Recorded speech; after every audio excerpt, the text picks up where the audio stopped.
একটা ননস্টিক পাত্রে অল্প একটু সর্ষের তেল গরম করে তাতে কয়েকটা টমেটো টুকরো করে তার সাথে কয়েক কোয়া রসুন, একটা কাঁচা লঙ্কা দিয়ে ঢাকা দিয়ে নরম করে নেব। একদিক নরম হলে উল্টে অপর দিকও নরম করে নেব। তারপর সব কিছু একটা পাত্রে তুলে নেব।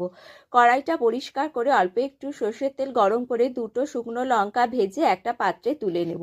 শুকনো লঙ্কার বোটা ছাড়িয়ে নুন দিয়ে ভালো করে চটকে নেব। আর টমেটোগুলো ঠান্ডা হলে স্কিনগুলো ছাড়িয়ে হাতের সাহায্যে ভালো করে স্ম্যাশ করে নেব। ও রসুন ও শুকনো লঙ্কা আর একটু চটকে নেব।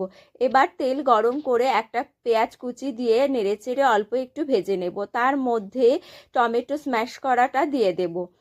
শুকিয়ে গেলে এর মধ্যে শুকনো লঙ্কা ও রসুন কুচিগুলো দিয়ে দেব। তারপর ওপর থেকে ধনেপাতা কুচি ছড়িয়ে দেব। শেষে কাঁচা সর্ষের তেল, যেটা না দিলে ভর্তার স্বাদই হয় না, সেটা ছড়িয়ে দেব। তৈরি হয়ে গেল টমেটো ভর্তা।